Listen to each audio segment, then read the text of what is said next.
Annette DeMaria is going to be our speaker. She's a principal engineer with 25 years of experience at Environmental Consulting and Technology, Inc. She currently serves as the executive director of the Alliance of Rouge Communities, which is what we're here today. And her entire career is focused on the restoration of the Rouge River Watershed. There with the veteran. There with the veteran. Thank you so much.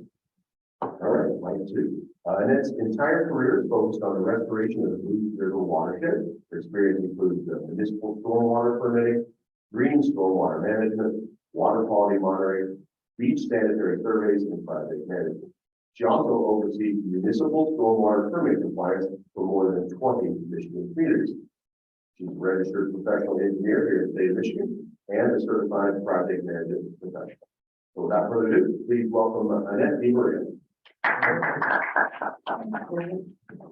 All right. So I see a few familiar faces, so I always get worried that you're smarter than me. So let's, I'm not on camera, right? It doesn't matter where I stand. Once to be a camera, you have to be behind that. All right, I'll get back to it. I promise. So we did a survey, about 3,600 people responded about how they feel about the Rouge River and what their sentiment is, what they think needs to be cleaned up, what they think the issues are, and what they know about stormwater. And we had a result that's getting better, but I want to start out with a question. I'm gonna judge people. I might judge you. I am, yes. You're sitting there with your Friends of the Rouge shirt on.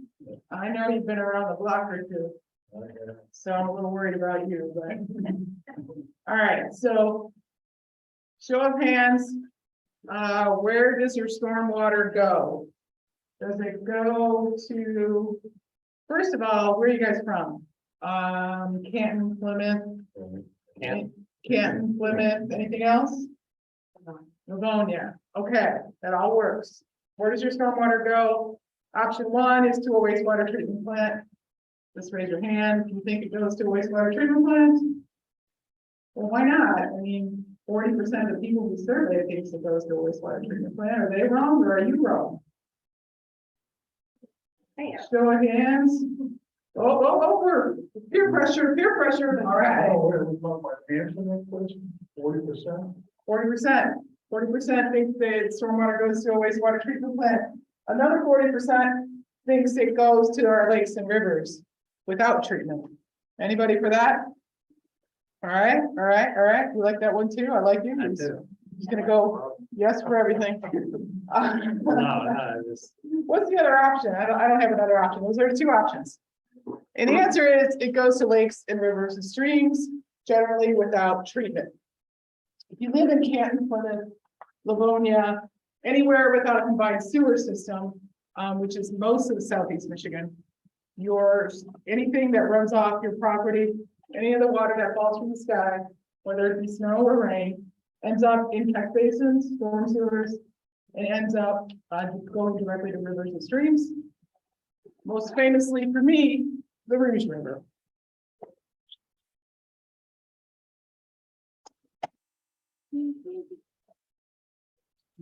Okay.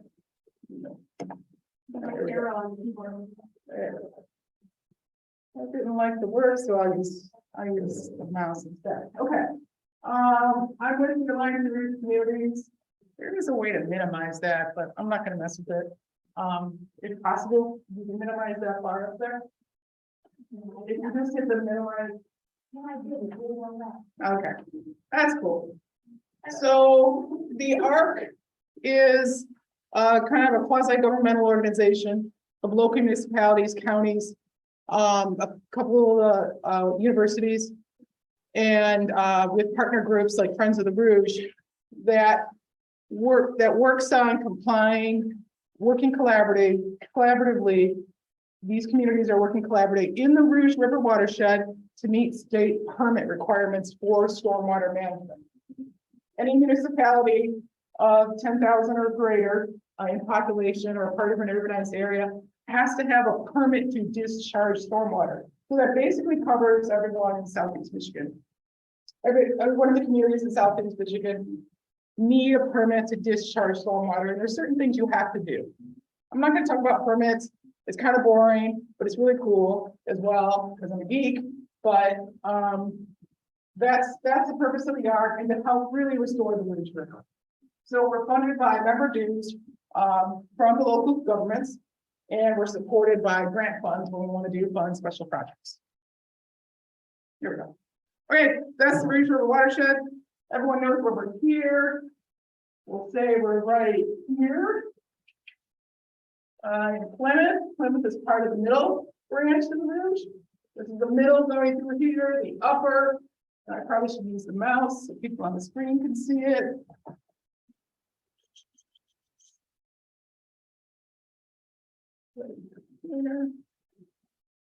I'm usually just sitting at my desk. So here's the upper part of the watershed, the upper branch, the main branch going through Oakland County and through Detroit, a middle branch, and then the lower, picking up a lot of Canton, a lot of Dearborn, River Heights, Inkster, Wayne, etc. So that's the watershed, and the watershed means all the water that falls on this area drains to a common water body. So that's what the meaning of a watershed is. And so all the water that drains here drains to one of these branches of the Rouge and ends up discharging to the Detroit River near Zug Island, kind of south of Detroit. So I already talked about what stormwater is a little bit, but stormwater, water falls from the sky, rain, snow, ice, snain. It's a new word I made up this year. Snow and rain at the same time is snain. That's what I think. I just made it up. So basically runs off the property, carries pollutants, everything it picks up into these great catch basins that allows our properties not to flood and takes that water away, ends up in rivers and streams. So wastewater, on the other hand, is water that comes out of a plumbing system from your house or a business, from bathrooms, sinks, showers, processed water like from industrial facilities. Anything that doesn't fall from the sky and it's not groundwater is wastewater, pretty much. So that's the difference between the two. Wastewater goes to a wastewater treatment plant for treatment. Stormwater generally does not, unless you're living in a combined sewer area. And if you want to know more about that, just raise your hand and ask. And actually, if you have questions throughout, just get my attention, because I don't really want to bore you with just me. It's more interesting if you talk. But don't ask any questions I don't know the answer to, or else I'll take away my giveaways. Just kidding. All right. So what we want to do is improve water quality.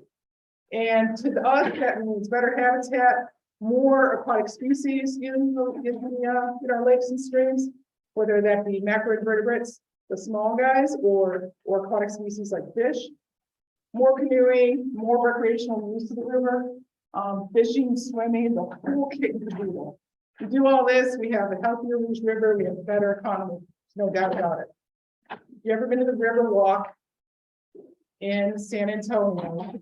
I was amazed when I went 10, 15 years ago about how they built a city around a river.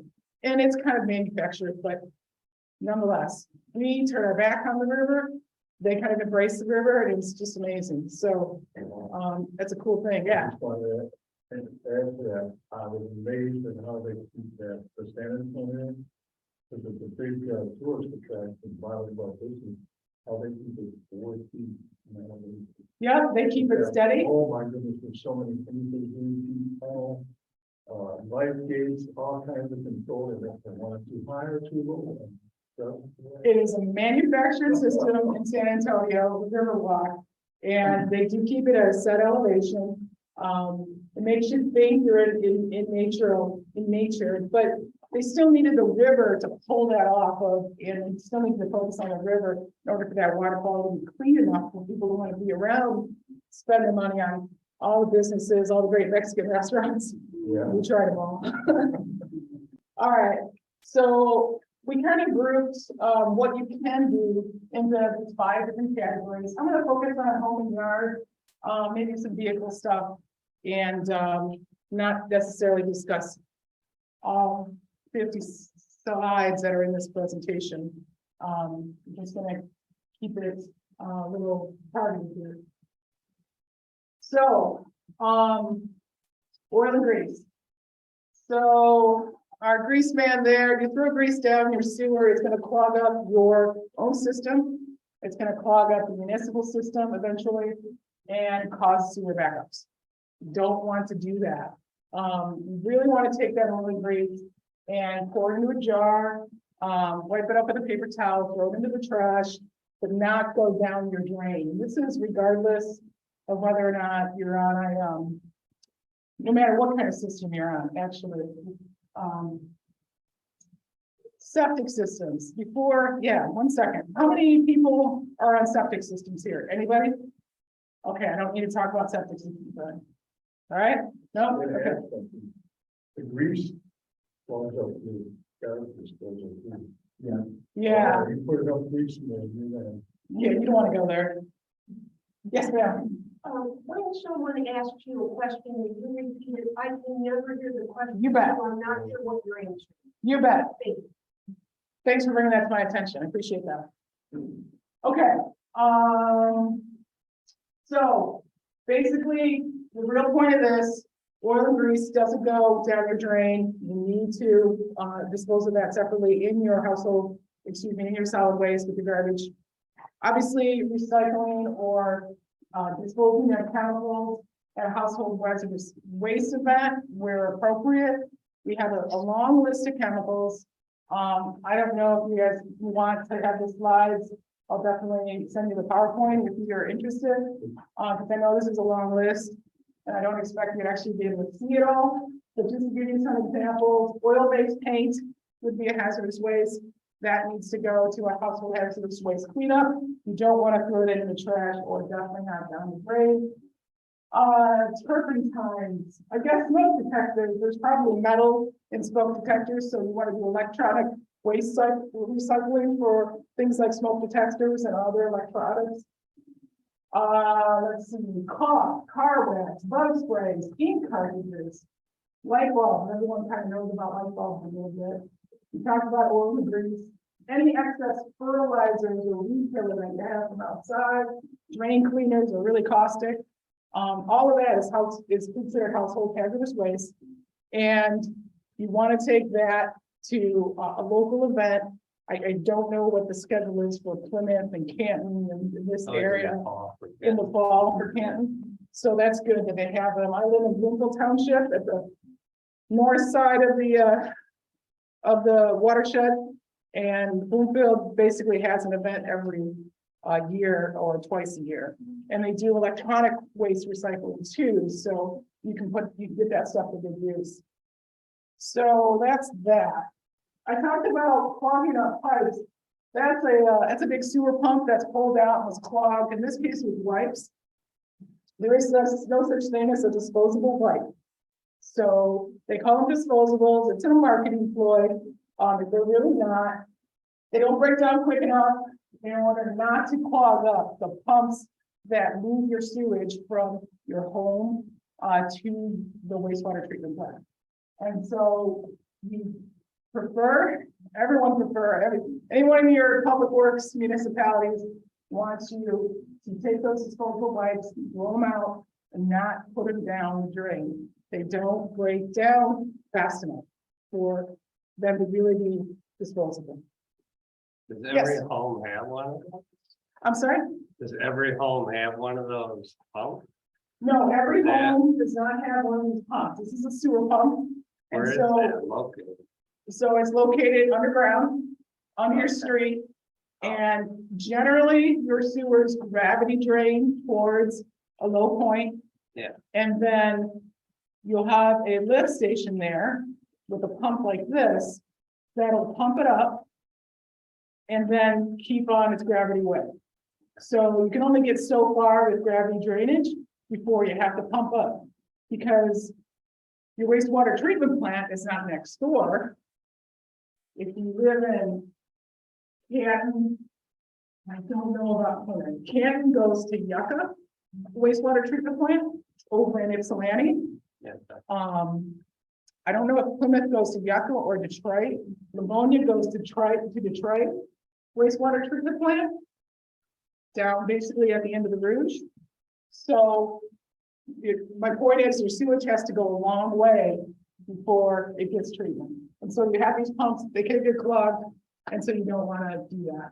There was another question, yeah. I was gonna say, Wayne County has what happened for water, Wayne County Community College has.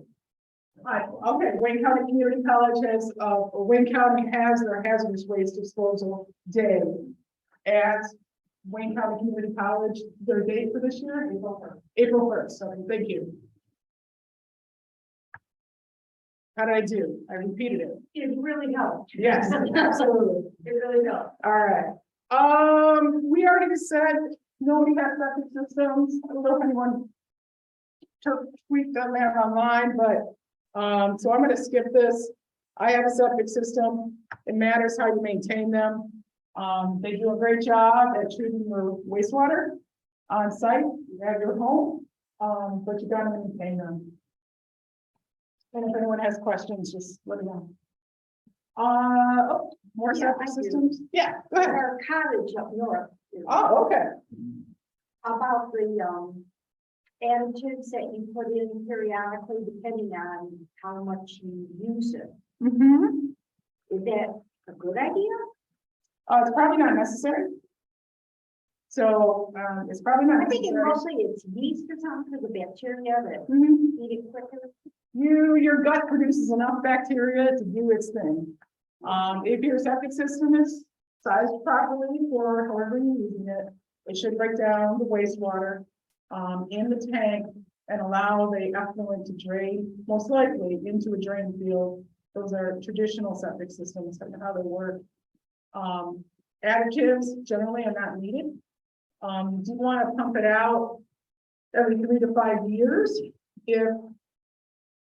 If you're in a house that's size bigger than what you have, so I'm in a 4-bedroom ranch and there's only 2 of us living there.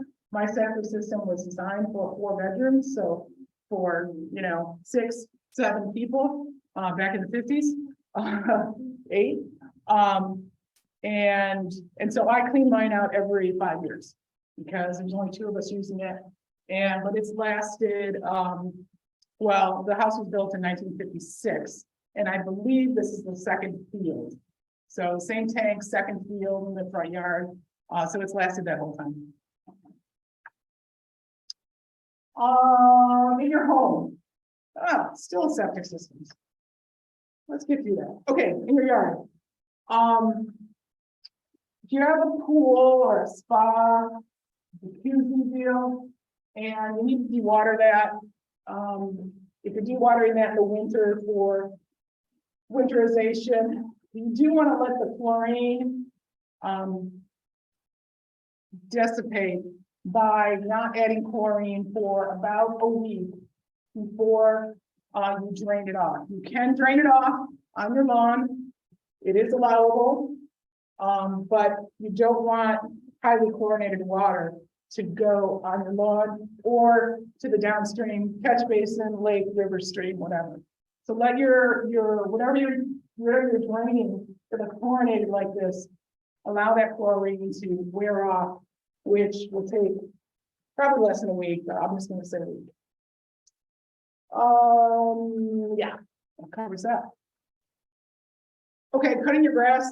The higher you cut the grass, the more it will trap stormwater and prevent it from moving off site.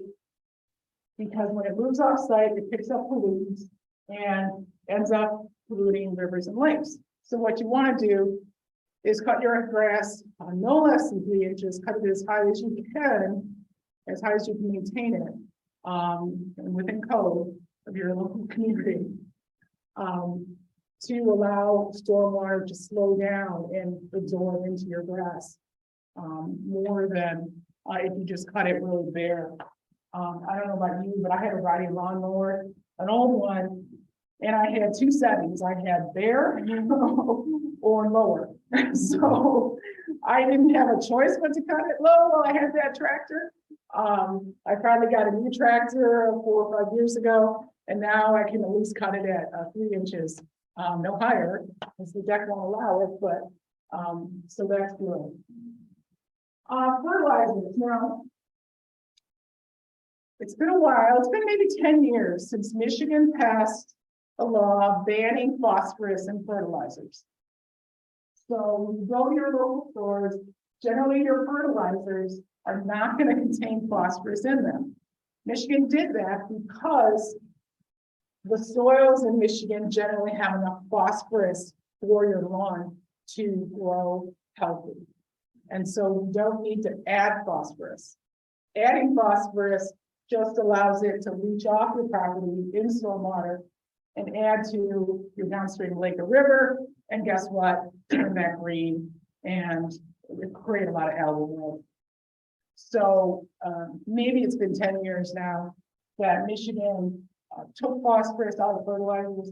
There's only unique circumstances where you can use phosphorus to basically to establish a lawn. You can add phosphorus, but if you're just regular fertilizing your lawn or doing weed and feed or anything like that, there's going to be no fertilizer in or no phosphorus in your fertilizer, because most of your products at our stores just don't have them.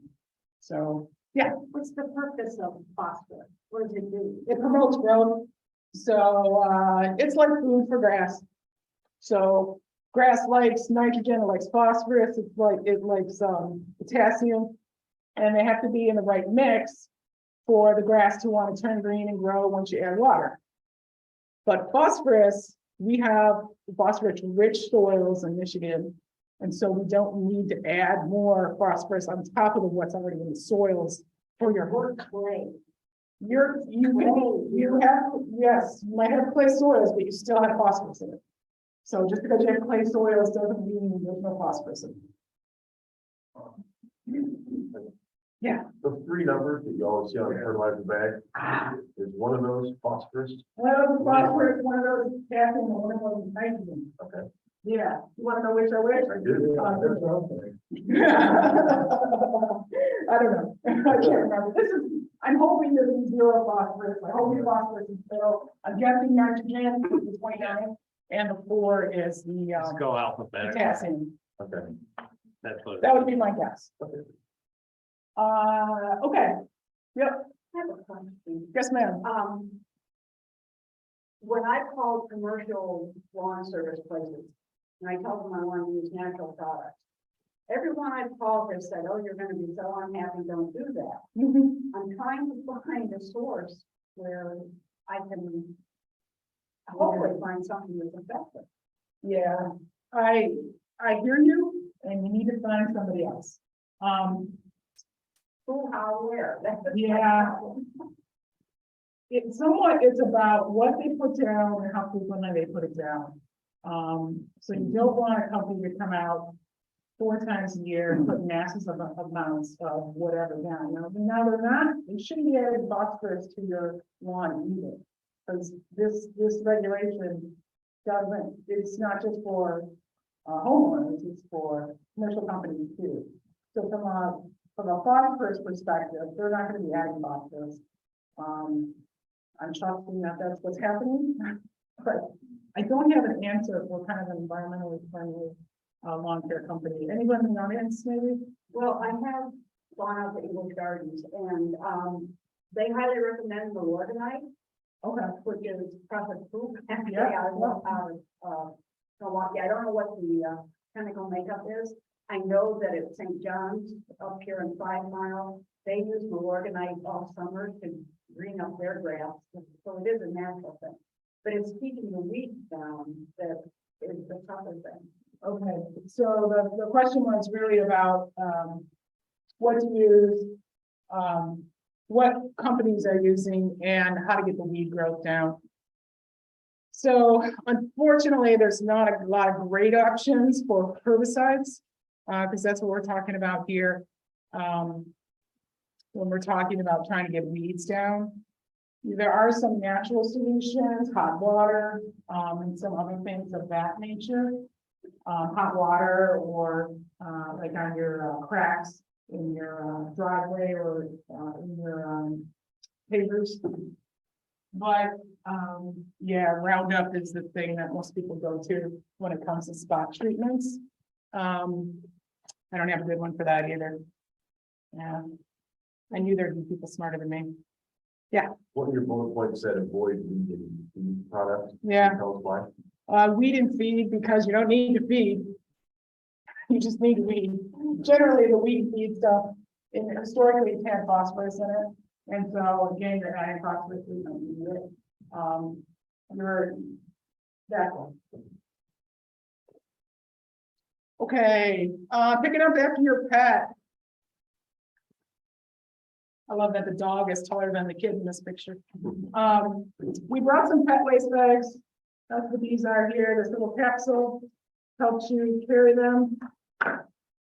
I think enough said, but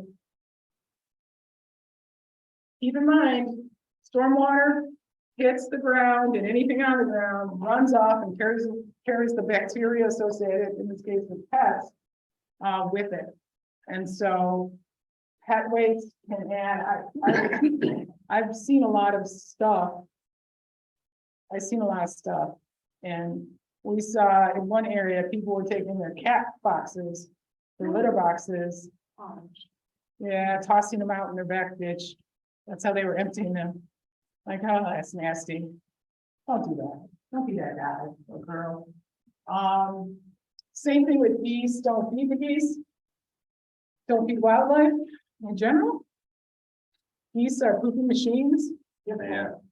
They make a mess. Here's too many geese. There are too many And all geese. the poop in these retention ponds, and I mean, come on. They need to open, There are geese management program or different geese management options that you can employ, or your homeowners association can. Deterring them with dogs, deterring them with the right vegetation to block line of sight. So basically these will be intimidated if they don't have a line of sight. So here I can see everything, I can walk anywhere I want. If I'm down here, excuse my back. If I'm down here, it's harder for me to see. And so I'm not going to walk that way where the grass is. And so what we like to talk about is putting buffers around lakes and streams and water's edges to prevent the geese from landing in the water, walking up the shoreline and feeding on the buffet. Did anyone remember the Sweden house? yeah. Yeah, so it wasn't just the St. Clair Shores thing, it wasn't South Side, Yeah. East Side. Sweden House, that's the buffet for the geese. So that's an old restaurant, that used to be buffet style. That's what the lawn is for the geese. There's no great ways of managing them. There's acoustic deterrents that can maybe work. They need to do the egg thing, kill the eggs, there's just too many. And their egg takes as well. Yeah, so you need permits to do that. And I believe they want you to look at other options before doing the egg take.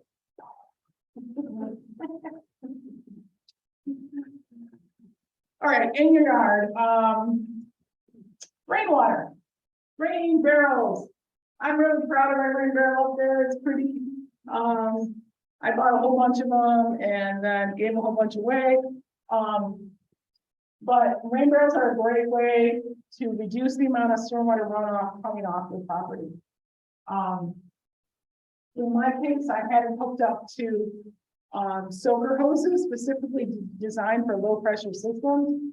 And that once I opened the valve on the bottom, it would water the plants through underground through the soaker hoses.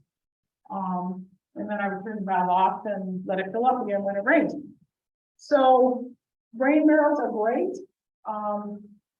Unfortunately, we have to winterize them, which means you can't just let it full of water and freeze over the winter. So I gotta empty it out, I clean it out once a year and throw it back in the storage shed. A little bit of work, but it's kind of cool and the kind of fun to use runoff from your like rural in this instance to water your plants. Another option is to disconnect the downspouts from the sewer system. Now, you first have to understand where your downspouts go. This is a scenario where historically downspouts, especially in really urban areas, really densely populated areas, I bet you downtown Plymouth, this is like that, is they would connect them to the sanitary sewer system. So this line would go directly to the sanitary sewer system. My house looks like this, but I have dry wells at the end of every downspout, which is basically a hole in the ground that's open and filled with stone.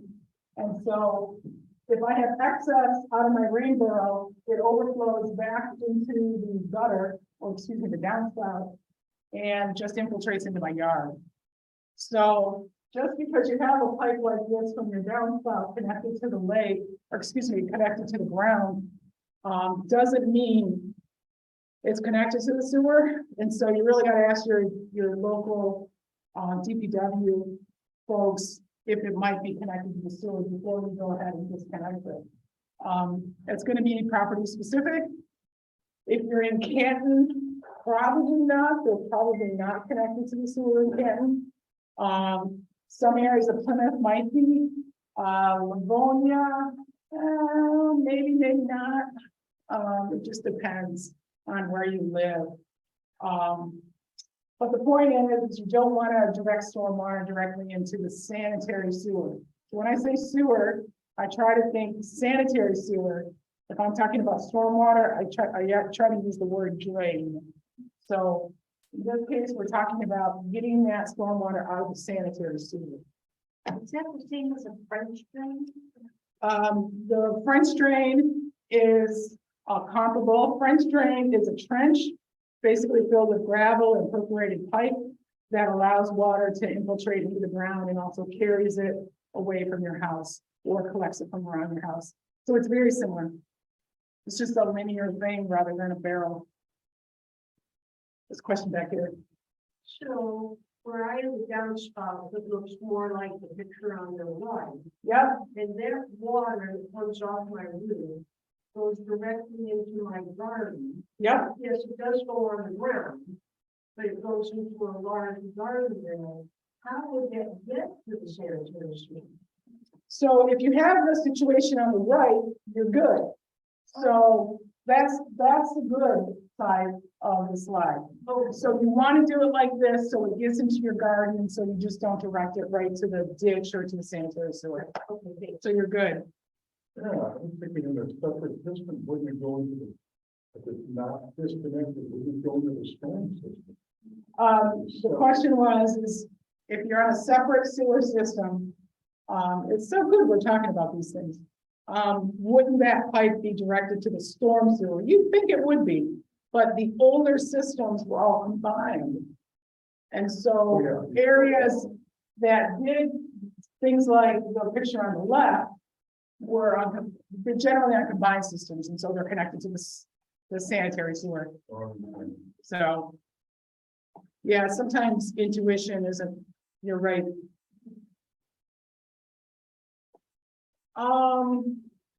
So we're taking questions as we go along, David. Continuing? Okay, good. I appreciate your questions. I just didn't want to talk for a half hour and, because I'm not that interesting. Native plants and trees. So I talked about buffer zones a little bit.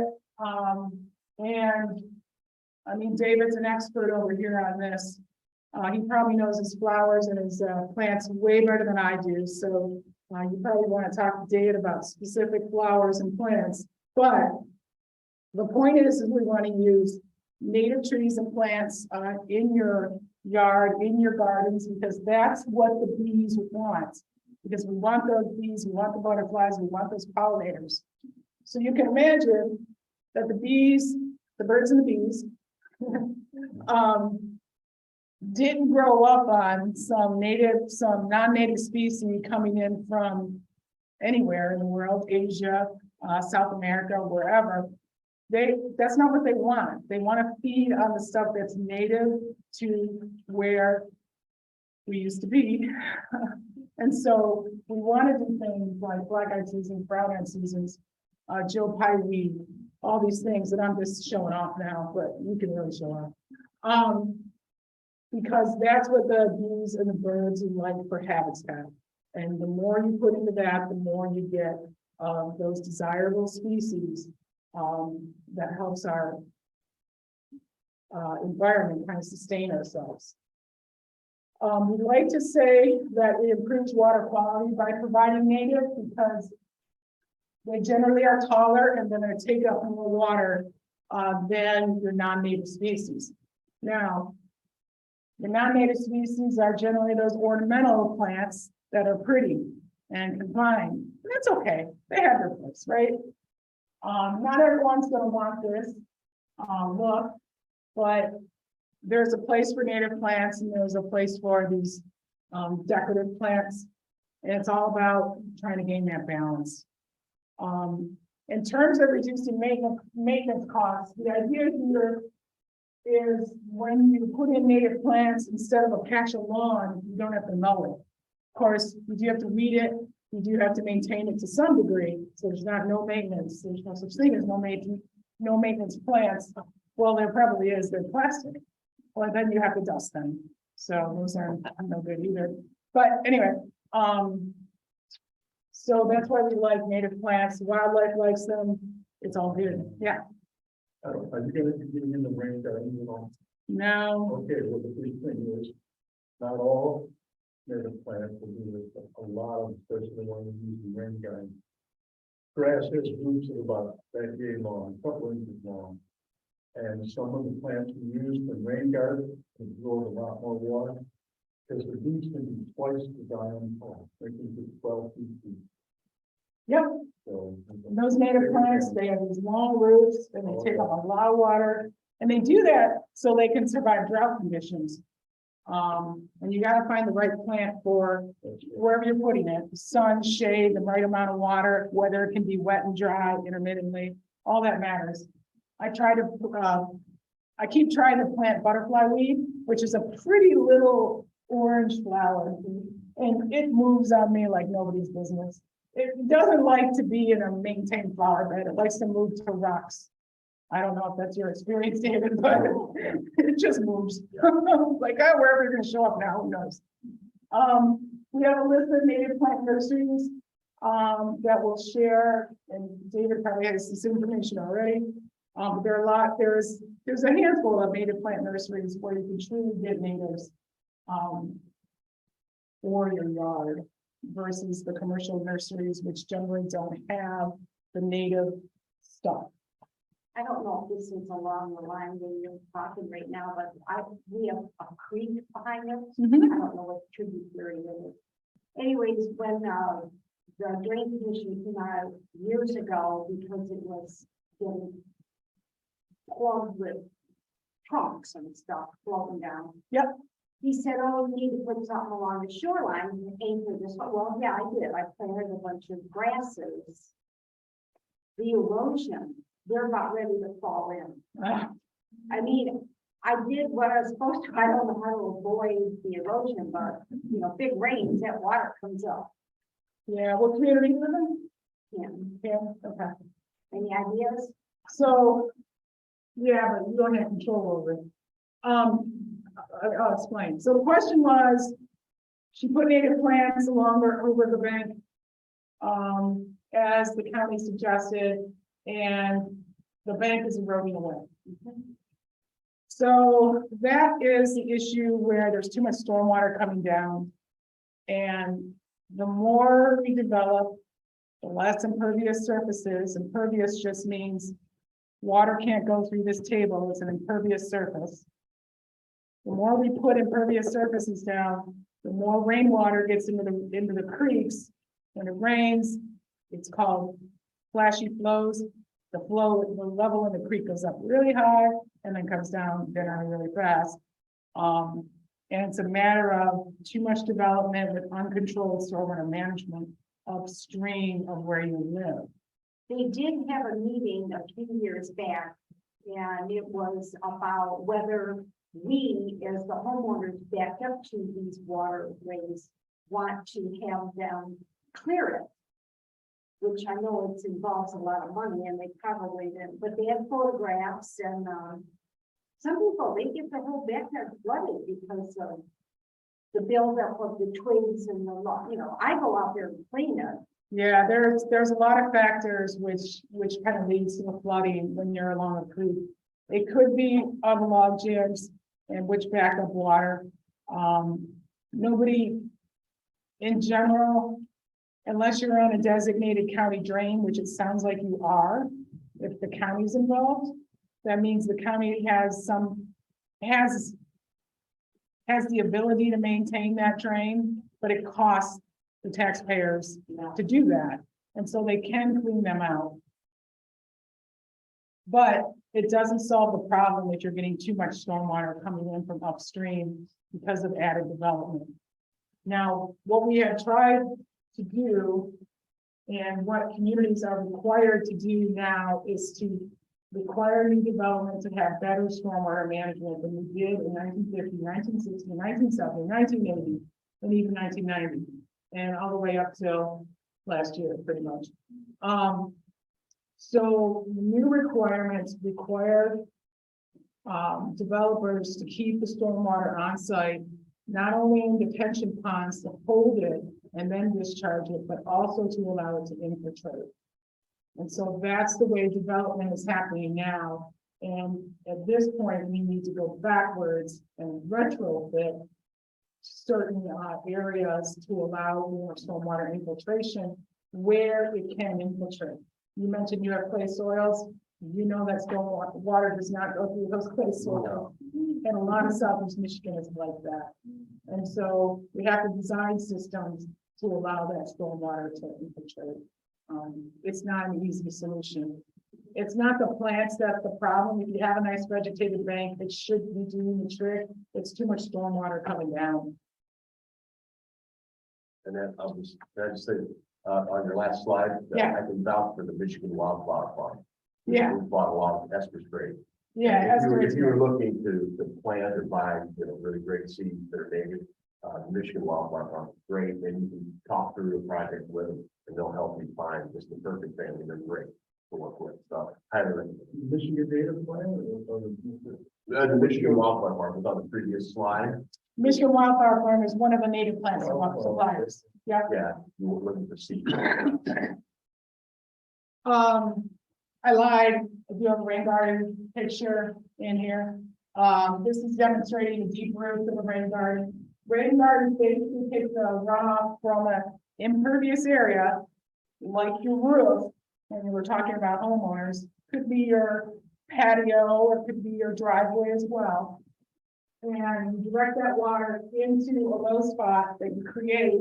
Sometimes you put in soils, you take out that clay soil and put some more sandy soils in there and some gravel to allow there to be storage underneath to hold that water.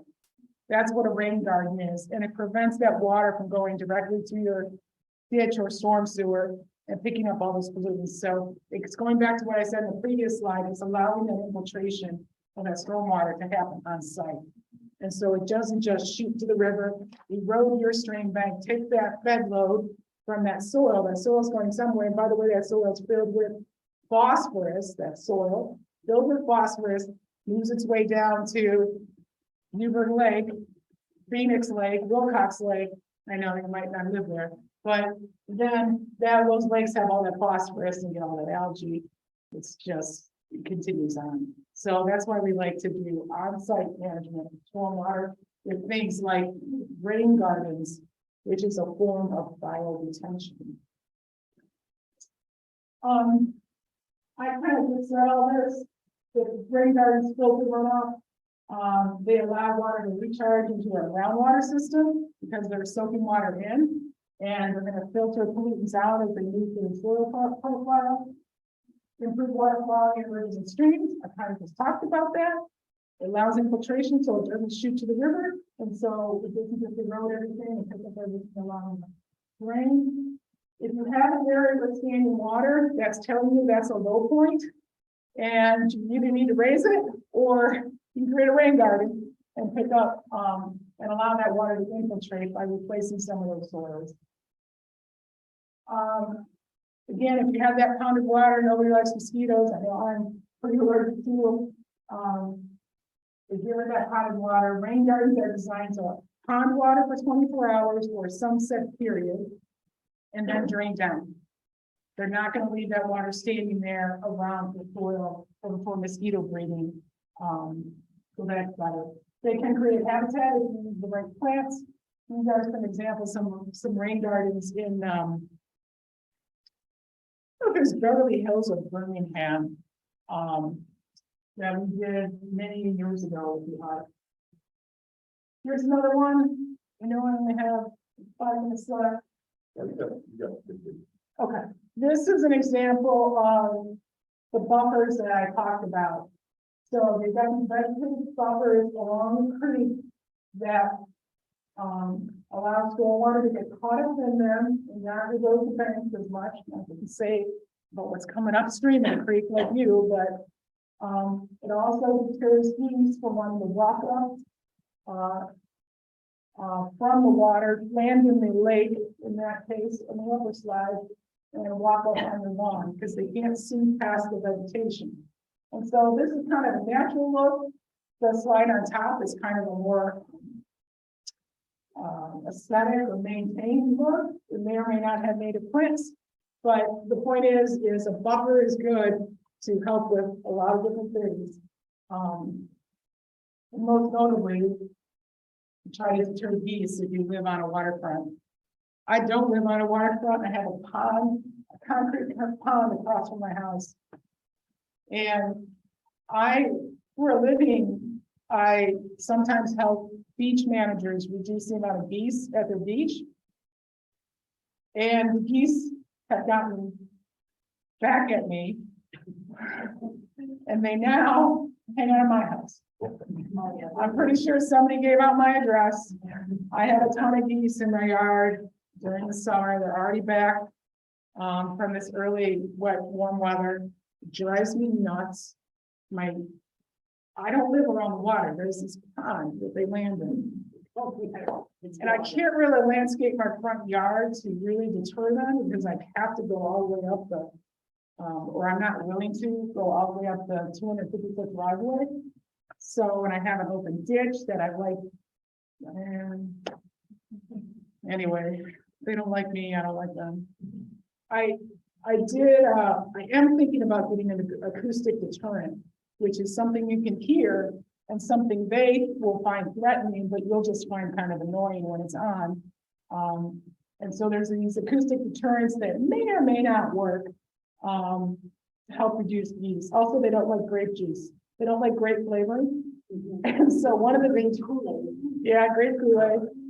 So grape flavoring has this chemical name, whatever it is, I don't remember what it's called.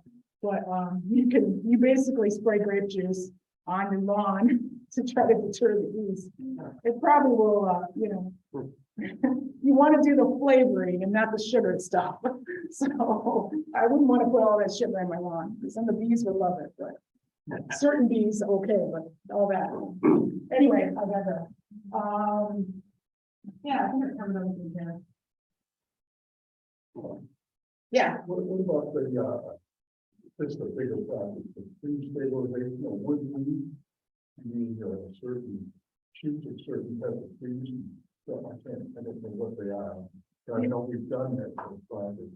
Yeah, so what we're talking about is doing tree bag stabilizations, not unlike your backyard, but probably worse. A lot of that, there's a lot of need in that in Northville through Johnson Creek. We did one in Plymouth Park. And the word you're looking for is escaping me as well. But basically, it's talking about what we like to do is do a bioengineered stream bank. And so instead of just putting rock or sheet piling or concrete or anything hardscaped along the river, we like to do a natural shoreline, which allows the roots of your plants, whether it be native plants or trees or anything, allow that soil to secure itself in place. Live stakes is an example of that. Come to me. A live stake is basically what looks like a stick, but it's actually a tree root or a bush root, and you plant it in and it ends up growing a bush. So a live stake is one of those examples that we use to stabilize a stream bank. Live stake, L-I-V-E, stake, S-T-A-K-E.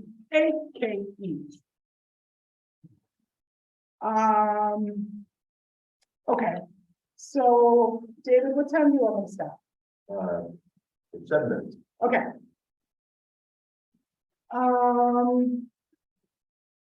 Planting trees is probably the best thing you can do for your yard. That is pretty low maintenance once the tree establishes. Obviously, it provides shade, which is great. Depending on the tree you plant, it may or may not lose its leaves. I'm always weird about going to Florida in the winter, and trees are just weird down there. All vegetation is weird in Florida, but trees, they combat climate change by absorbing CO2, by absorbing carbon dioxide and giving off good stuff. Did I say that right? I might have. Yeah, it's gonna get off oxygen. And so trees, there's a lot of effort to green up the communities in Southeast Michigan with trees because of this.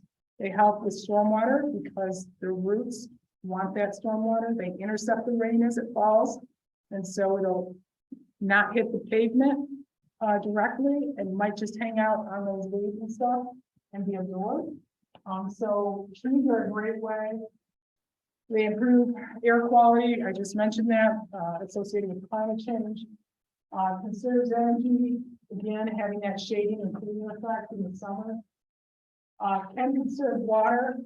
I'm not really sure what that was about. Reduce stormwater runoff, I mentioned, and of course provides habitat for birds and other wildlife. So trees are a really great thing. The right tree, the right place. I grew up in St. Clair Shores, and boy, I love the tree-lined streets that we had. I can tell you, our DPW department did not like them because they can tend to interfere with the sewers. Their roots right in there. But still to this day, the city is pretty treed, which is really, it feels like home to me, which I don't live there anymore. It didn't, I don't know what kind of trees they were, maple probably, but they were huge. They were huge and they feel like home. You know, anytime you go one of those tree-lined streets, it's just amazing to me. You know, the big trees, not the little stuff we planted there. I've always found with a tree, you have to stay away from the nursery variety trees. They're not very hardy. If you drove around my area in Canton today, the DPW is out, it's all they're doing is cutting limbs down, and they're just not strong trees like little leaf lindens, and they're great trees they're small, they don't grow 80, 90 feet, but they're not good in windstorms and it causes huge problems. Yeah. And so when you plant a tree, use a native Michigan tree of some sort, you'll be a lot better off.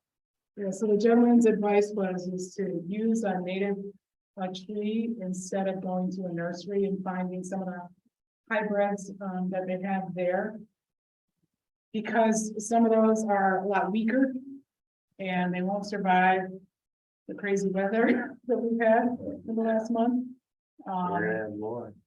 Yeah, so yeah, it's a good point. Oh, that's horrible. A Bradford pear? Talking about lunch to me, so. Landscapers were big on those because they Oh, breed sure. fast, but they're weak. Oh, so landscapers were big on the Bradford pear. Yeah, it seems like if a tree grows fast, it's gonna be weak. Yeah. Silver Okay. maple, Silver maple are like that. oh, yeah, no. The cottonwood and all, I mean, that's all willow, that's all stuff you shouldn't have near your house. But fast growing and look out when the storm comes. When a slow growing dense tree, hardwood. Right. With vehicles, we like to, say to get them washed at car washes or wash them on an area that will drain to your lawn. Anything you're washing with ends up in stormwater if it drains right to your ditch or your catch basin or your storm sewer. So we want to take those pollutants that come off your car. Anyone see what snow looks like, right? Everyone like the look of March snow. I'm not talking about the fresh stuff, I'm talking about the old stuff. How does it get so dirty, right? Yeah, you look at your shopping center where the big pile of snow is, and boy, that's ugly, that's a mess. That's all coming off of the pavement that, well, it's all gonna end up in the rivers and streams, right? Whether it's through snow melt or from washing off in the rain. The same kind of stuff is on your cars. And so we like to say, try to keep your drainage from your car washing on your property. Yeah. I'm gonna skip this. If you're an RV owner, don't take your, I'm gonna talk about this slide because I like this one. If you're an RV owner, be diligent about disposing your RV black water and gray water into the right place, into the septic places that the parks have for a local place. Do not put it down the drain. Because we all know today that drain goes to a lake and river. It doesn't go for treatment generally. So don't put it there. This is a picture that one of my staff took many years ago about, we got a call from the Macomb County Road Commission and said there was a discharge of whitish water that was in the creek. And they wanted us to go out and look and find where it was coming from. They were freaked out about it. And so we looked at their storm drain maps and drove around and found a catch basin that looked like this. So this catch basin has this white stuff associated with it. Looks like it could have been drywall with dust or mud. Looks like it could have been paint. So what we have here is a contractor or homeowner disposing of their excess drywall mud or paint or whatever in the catch basin. And so that ended up right in the river. And so this is stuff we don't want to do. I know you're shaking your head. Who would do that? Well, they do it if they don't realize it's connected. And they do it if they don't realize it's not connected to the wastewater treatment plant. How about cleaning out your cement making? Cleaning out cement making equipment is a big deal. You should look at storm sewers around cement companies. It's very clogged. I digress. Just the storm drains, it just irritates me. You drive around and you see filled with leaves, grass, trash, pop bottles, sucked into them. The cities don't clean them. I mean, because obviously the people don't know to go out there and clean them. So the cities are responsible to clean out or check to make sure catch basins don't need to be cleaned out on a certain schedule. Also, on a certain schedule, they do street sweeping as well. So they try to time those street sweeping events and the cleanouts, especially in the spring after the snow melt brings all the trash with it. And so they try to time it, but it's not going to be as timely as, you know, you seed it out on your curb line and just picking it up. When I called, they said, well, you have to report where, and it's like, well, okay, how many miles do you want me to indicate? Well, just give them the one address. They'll see the rest. These guys want to do the right thing. I work with a lot of DPW guys, they're not all great. Flooding too, if it's flooding. That's right, if it's plugged, it's flooding, so we want to get that trash out of it. Yes, ma'am. What's the third digit under Wayne County behind the red dot? Thank you. I thought it was 11H. Yeah. All right. This is the last thing I'll talk about. These are pollution complaint numbers. If you see something funky or smell something funky in the rivers and streams, call one of these numbers, depending on where you live. Your first step can be your local municipality. Your local DPW folks are gonna respond to that. If you can't get a hold of them, these are the numbers to the county hotlines on Macomb, Oakland, Wayne, Washtenaw, and St. Clair counties that you can call, and a county person will react to that, and then they'll work with the local community to figure out if there was something that could be, if there's an ongoing pollution source, an ongoing leak of some sort.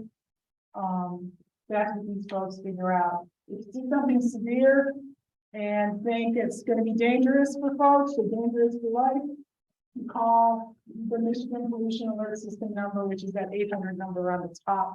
That goes right to the state, and then they respond and talk to the local municipalities, and the state gets involved to make sure things are investigated, to see if they can find who the polluter was, what the pollution was.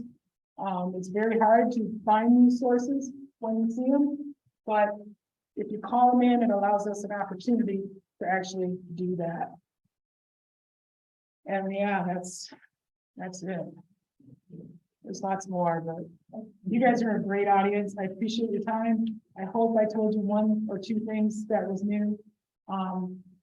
And yeah, okay, thanks for having me. Sure. Well, thank you. And so we're going to wrap this up, just to keep on time, but we're going to be hanging around.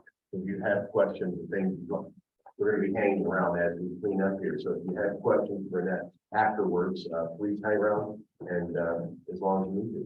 And thank you for coming. If we have your email, which that was going around with the sign-up sheet, we will have this presentation and we'll email it to everyone. That's okay. If you don't get it, just reach out to us and we'll send it to you. But any other questions or things that you wanted more information about, just reach out to us and we'll get it to you. So thanks again for coming. Thank you.